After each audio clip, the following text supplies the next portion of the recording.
Laura sempre viveu sozinha, num pequeno apartamento no 10º andar de um prédio antigo, em uma rua pouco movimentada de Porto Alegre. Costumava deixar as cortinas abertas à noite, apenas pela sensação de liberdade.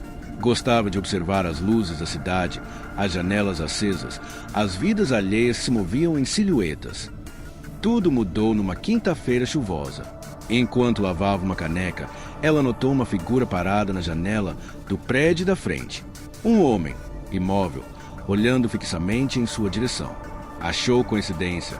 Talvez ele olhasse o nada, como ela fazia às vezes. Mas, quando apagou a luz e voltou à janela, o homem ainda estava lá, imóvel, voltado para ela. Nos dias seguintes, o estranho apareceu sempre à mesma hora. Nunca se movia, nunca fechava as cortinas. A princípio, Laura tentava ignorar. Depois, começou a sentir o peso constante daquele olhar. Mudou de roupas longe da janela, dormia com as cortinas fechadas e passou a evitar o espelho que refletia a rua. Até que um dia ele sumiu. Por uma semana inteira, nenhuma presença, nenhuma silhueta. Laura sentiu alívio, mas também uma inquietação nova. E se ele estivesse mais perto agora? Começou a ouvir passos no corredor à noite, leves batidas na porta e o som de uma chave sendo testada na fechadura. Chamou a polícia, mas nada foi encontrado.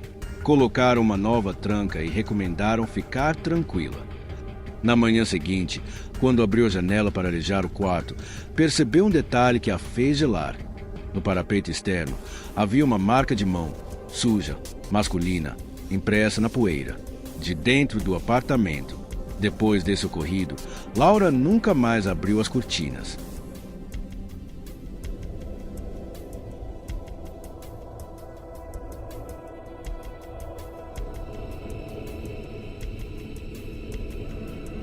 Camila era influenciadora digital, com quase 300 mil seguidores. Falava sobre moda, autocuidado e rotina. Tudo era milimetricamente planejado. Os ângulos, as luzes, os filtros. O que ela não sabia é que, ao mostrar tanto, abriu as portas para alguém que passou a conhecer cada detalhe de sua vida. O perfil surgiu discreto, @sorriso_oculto. Comentava coisas banais, sempre educadas, mas estranhamente pessoais. "Você dormiu bem hoje", dizia um comentário em uma foto postada às 7 horas da manhã. "Não deveria caminhar sozinha à noite", dizia outro, após um story em que Camila mostrava a rua perto do condomínio. Logo, as mensagens privadas começaram. "Seu apartamento é lindo. Adoro aquela cortina azul." Camila congelou. Nunca mostrará a sala em fotos. Bloqueou o perfil, mas ele sempre voltava, com nomes diferentes, fotos genéricas. Às vezes, um emoji, às vezes uma frase. "Você não devia me ignorar." Tentou ignorar, mas certa noite, voltando do supermercado, percebeu uma moto parada na esquina. O mesmo farol, o mesmo ruído nos dias seguintes. O mesmo capacete preto, sempre voltado para ela. Um dia, o stalker mandou uma foto tirada de fora da janela dela. O celular caiu de sua mão. Chamou a polícia, que investigou o IP das contas. Todas rastreadas a redes públicas, cafés, praças, aeroportos. Nada sólido. Camila instalou câmeras, contratou segurança. Mas a foto seguinte mostrava algo novo. Uma tomada de dentro da cozinha, com o Billy, que "você devia me deixar entrar." Os policiais vasculharam o apartamento e encontraram uma pequena câmera escondida no lustre. O caso nunca foi resolvido, e a pobre influenciadora Camila desapareceu um mês depois.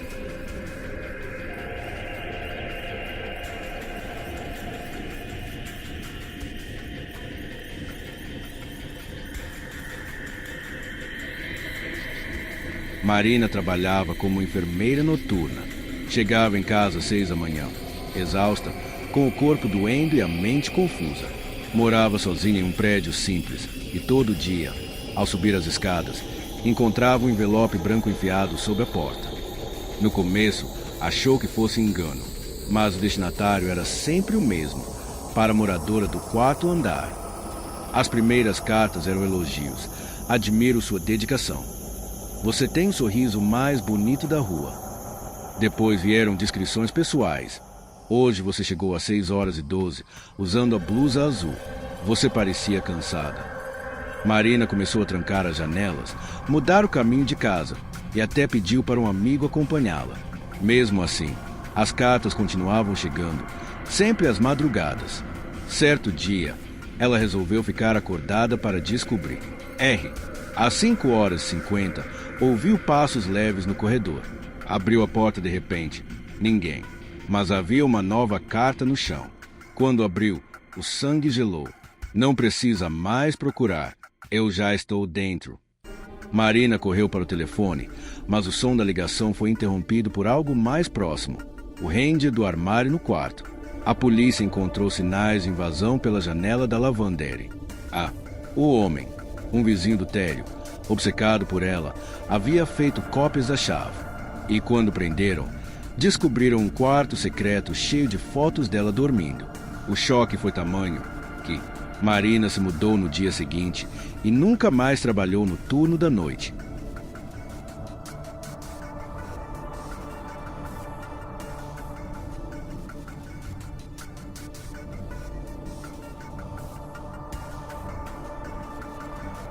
André sempre pegava o metrô das 23h40, o último trem do dia, voltando do trabalho em um restaurante no centro. O vagão era quase sempre vazio, exceto por um homem que estava lá todas as noites, sentado na mesma poltrona, lendo um jornal velho e olhando discretamente. Certa vez, André percebeu que o homem desceu na mesma estação que ele. Depois, o viu de novo no mercado. Depois, na rua da sua casa. O desconforto virou medo quando encontrou, em seu capacho, uma página arrancada de jornal com uma anotação à caneta. Você não devia andar tão tarde. Avisou os seguranças do metrô, que revisaram as câmeras. Nenhum homem com as descrições havia sido registrado. Nenhum. Nos dias seguintes, André passou a sentir olhares até nos reflexos das janelas. Começou a mudar de rota, mas não importava o caminho. Sempre via a mesma figura de moletom preto, de pé, parado, olhando. Certa madrugada, cansado de fugir, resolveu confrontá-lo. Voltou ao trem. Esperou o mesmo horário. O homem estava lá, mas quando André se aproximou, percebeu que o rosto era diferente, como se cada vez ele tivesse outro. Ao chegar em casa, encontrou um bilhete embaixo da porta. Gostei de conversar com você ontem. Hoje, você parecia distante. Após o ocorrido, André decidiu mudar seu turno e passou a trancar muito bem as portas e janelas de sua casa por precaução.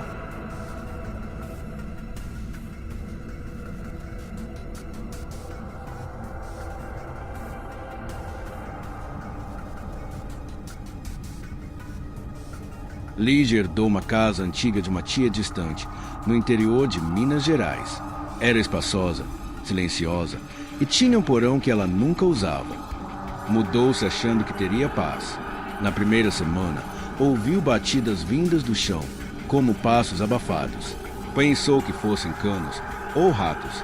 Ignorou, mas as batidas começaram a seguir um padrão, como se respondessem aos seus movimentos. Certa tarde, encontrou uma pequena câmera escondida no corredor.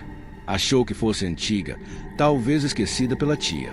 Mas ao tentar desmontá-la, notou que estava ligada, funcionando. Chamou o eletricista, que rastreou o fio até o porão. Lá, descobriram um cômodo escondido atrás de uma parede falsa, com telas mostrando imagens da casa inteira, ao vivo. As gravações guardavam meses de vídeos, dormindo, cozinhando, chorando. Chamaram a polícia, que descobriu algo mais terrível.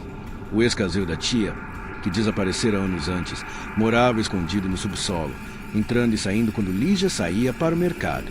Ele observava cada movimento, esperando o momento certo para se revelar. Lígia vendeu a casa. Hoje mora num pequeno apartamento e, de vez em quando, sente que está sendo observada.